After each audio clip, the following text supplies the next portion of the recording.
قرض ہے، ایک قصاص ہے جو بہرحال کسی نہ کسی درجے میں ضرور ادا کرنا ہوتا ہے، لیکن ہمارے مسلمان نوجوان اس زنا اور بدکاری کو گناہ نہیں سمجھتے اور اس کو معمولی گناہ سمجھتے ہیں۔ نبی کریم صلی اللہ علیہ وسلم نے فرمایا کہ اگر تم کسی کی عورت کے ساتھ زنا اور بدکاری کرو گے تو تمہاری عورتوں کے ساتھ بھی یہ معاملہ کیا جائے گا۔ امام شافعی رحمہ اللہ فرماتے ہیں کہ زنا ایک قرض ہے اور اس کا ایک قصاص ہوتا ہے جو بہرحال کسی نہ کسی درجے میں ضرور ادا کرنا ہوتا ہے۔ وہ ایک جیولر تھا، اس جیولر کے گھر میں ایک ملازم 15-20 سالوں سے ملازمت کرتا رہا اور گھر والے تمام کے تمام فیملی ممبران اس سے 100% مطمئن تھے، کسی قسم کی خیانت کا اس سے شائبہ تک نہیں تھا۔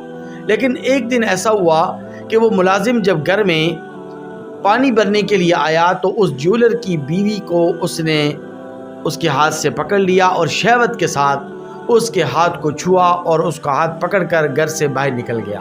بیوی بڑی حیران ہو گئی، اس نے کہا کہ یہ اتنا شریف النفس اور اتنا با اعتماد ہمارا ملازم اور آج اس نے یہ گھٹیا حرکت کی۔ تو بہرحال شام کے وقت جب جیولر گھر پہ آیا تو بیوی رونے لگ گئی۔ جیولر نے اپنی بیوی سے پوچھا کہ کیا بات ہے، تم کیوں رو رہی ہو؟ تو بیوی نے پوری کارگزاری سنائی، پورا واقعہ سنایا کہ اس طرح کا واقعہ پیش آیا۔ تو خاوند رونے لگ گیا، جیولر رونے لگ گیا۔ تو جیولر نے اپنی بیوی نے جیولر سے کہا، اپنے خاوند سے کہا کہ کیا بات ہے، تم کیوں رو رہے ہو؟ میں تو اس لیے رو رہی ہوں کہ میرے ساتھ یہ خیانت ہوئی ہے اور میرے ساتھ یہ حرکت ہمارے ملازم نے کی ہے، لیکن تم کیوں رو رہے ہو؟ تو جیولر نے کیا خوبصورت جواب دیا۔ جیولر اپنی بیوی سے کہتا ہے کہ دراصل میں رو اس لیے رہا ہوں کہ مجرم ہمارا ملازم نہیں، مجرم میں خود ہوں۔ گناہگار ہمارا ملازم نہیں، گناہگار میں خود ہوں۔ بیوی کہتی ہے کہ یہ کیا بات ہے، حرکت تو ملازم نے کی ہے اور مجرم تم ہو، گناہگار تو ملازم ہے لیکن تم اپنے آپ کو گناہگار قرار دے رہے ہو۔ تو جیولر آگے سے جواب دیتے ہوئے کہتا ہے کہ دراصل آج ہوا کچھ یوں کہ دکان پہ ایک خاتون آئی، اس نے مجھے کہا کہ تم مجھے چوڑیاں چڑھا دو۔ میں جب اس کی چوڑیاں چڑھانے لگا تو اس کے ہاتھ بڑے نرم اور بڑے خوبصورت تھے، تو میں نے اس کے ہاتھ کو شہوت کے ساتھ پکڑا۔ میرے دل میں شیطانی وساوس اور شیطانی خیالات پیدا ہوئے۔ میں نے یہ حرکت اپنی دکان پہ ایک خاتون کے ساتھ کی، ایک عورت کے ساتھ کی، لیکن اس کا نتیجہ میری بیوی کو بھگتنا پڑ رہا ہے اور اس کا نتیجہ اس کا خمیازہ تجھے بھگتنا پڑ رہا ہے۔ اس لیے میں رو رہا ہوں کہ اللہ تبارک و تعالیٰ مجھے معاف فرمائے۔ اچھا، یہ واقعہ ایک عالم نے ایک بادشاہ کو سنایا تو بادشاہ کو یقین نہیں آیا۔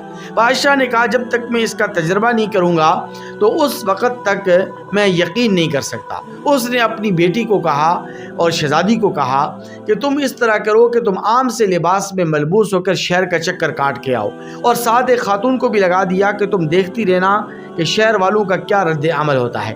شہزادی عام لباس میں ملبوس ہو کر پورے شہر کا چکر کاٹ کر آتی ہے تو کوئی بھی نوجوان، کوئی بھی شہری میلی آنکھ سے اس کی طرف نہیں دیکھتا، لیکن جیسے ہی یہ شہزادی گھر کے اندر داخل ہوتی ہے، یعنی محل کے اندر داخل ہوتی ہے، تو محل کا ایک ملازم، بادشاہ کا ایک ملازم یہ سوچتے ہوئے، یہ سمجھتے ہوئے کہ یہ ایک عام سی لڑکی ہے اور یہ بادشاہ کی نوکرانیوں میں سے ہے اور اس کی باندیوں میں سے ہے اور اس کی ملازمہ ہے، کیونکہ وہ عام لباس کے اندر ملبوس تھی، تو اس لیے اس ملازم نے اس شہزادی کو پکڑا، اسے گلے لگایا اور اس کا بوسہ لے کر اس کو چھوڑ دیا۔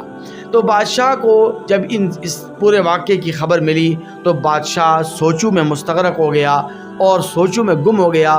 تو اس کو اچانک یاد آیا کہ ہاں بالکل بات ٹھیک ہے اور درست ہے، واقعتاً یہ زنا ایک قرض ہے، ایک قصاص ہے جس کو بہرحال ادا کرنا ہی ہوتا ہے اور جس کا بہرحال انسان ذمہ دار بنتا ہی ہے۔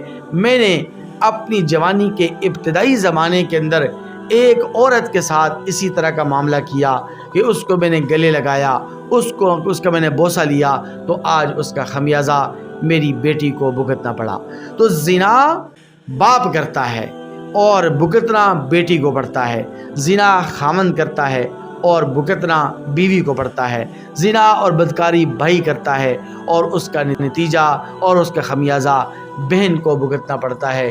اس لیے نبی کریم صلی اللہ علیہ وسلم نے فرمایا کہ اگر آج تم کسی کی عورت کے ساتھ منہ کالا کرو گے، زنا کرو گے، بدکاری کرو گے، تو تمہاری عورتوں کے ساتھ بھی یہی معاملہ کیا جائے گا۔ اور ایک حدیث مبارکہ میں تو نبی کریم صلی اللہ علیہ وسلم نے یہاں تک ارشاد فرمایا کہ لوگ پھر تمہاری عورتوں کے ساتھ بھی بدکاری کریں گے اور تمہاری دیواروں کے ساتھ بھی زنا اور بدکاری کریں گے اگر تم دوسرے لوگوں کی عورتوں کے ساتھ منہ کالا کرو گے۔ اس لیے نوجوانوں، یہ جوانی اللہ تبارک و تعالیٰ کی نعمت ہے۔ یہ جنسی خواہش یہ اللہ تبارک و تعالیٰ نے ہر ایک انسان کے اندر رکھی ہے، لیکن اس جنسی خواہش کی تسکین کا اور اس کے حصول کا جو حلال راستہ ہے وہ نکاح ہے۔ نکاح کو اختیار کیجئے اور نکاح کے ذریعے سے اپنی اس جنسی خواہش کی تکمیل کیجئے اور زناکاری اور بدکاری کے اندر مبتلا ہو کر اپنی دنیا و آخرت کو برباد مت کیجئے۔